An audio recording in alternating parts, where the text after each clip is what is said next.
Let's be honest. We've all walked into a shop and bought something without giving it much thought. Maybe it was a chocolate bar, a magazine, or a tub of ice cream.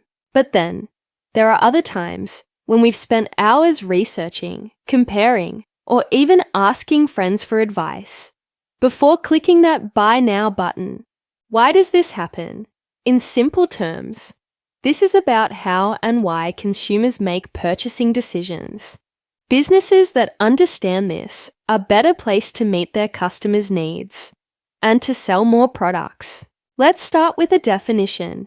Buying behavior refers to the process and actions that consumers go through before, during, and after making a purchase. But not all purchases are the same. And that's where the concept of involvement level comes in. There are 3 types of buying behavior based on how involved a consumer is in the decision. Low involvement buying behavior. This is when the purchase is routine, low cost, and low risk. Think of buying a soft drink or a loaf of bread. You don't research, compare, or overthink it. You just grab what you're used to. For example, you're at the supermarket and grab a tub of the same vanilla ice cream you always buy. No second thoughts. That's low involvement.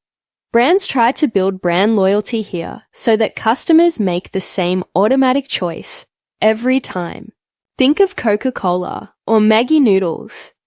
They win when you don't even look at the alternatives. The moderate involvement buying behavior is when people buy clothing, shoes, or even tech accessories.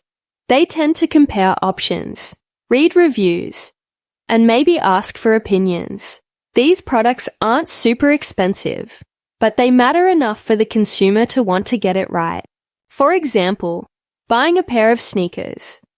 You're looking at style, price, comfort, maybe even the brand's image. Companies will often highlight value for money, style guides, or offer easy return policies to help shoppers feel confident in their choices. The third buying behavior is known as high involvement buying behavior. This is where things get serious.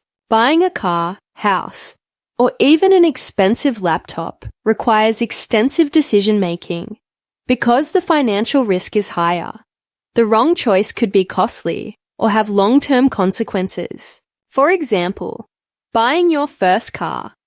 You'll probably look at safety features, fuel efficiency, brand reputation, resale value, and ask for plenty of advice. The more involved the buying process, the more information the customer needs.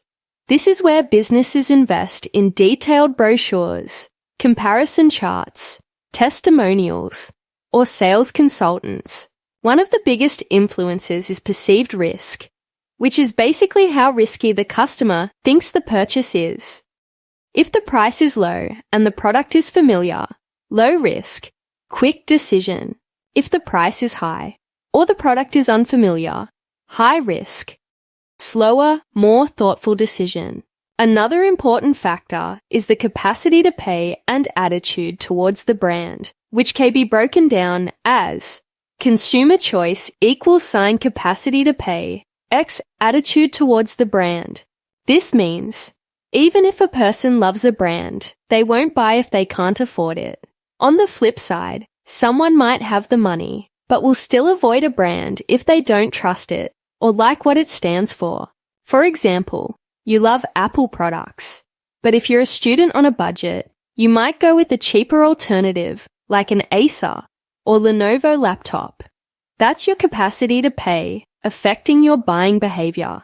Businesses care about this, as by understanding how consumers behave helps businesses decide how much to spend on marketing, what kind of messaging to use, where and how to promote products. A business selling low-involvement products might focus on brand visibility and promotions, while a business offering high-involvement products might invest in customer service, detailed product demos, and after-sales support.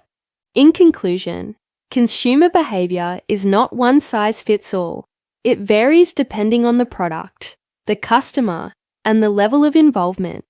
Businesses that understand this can create marketing strategies that really connect with their audience.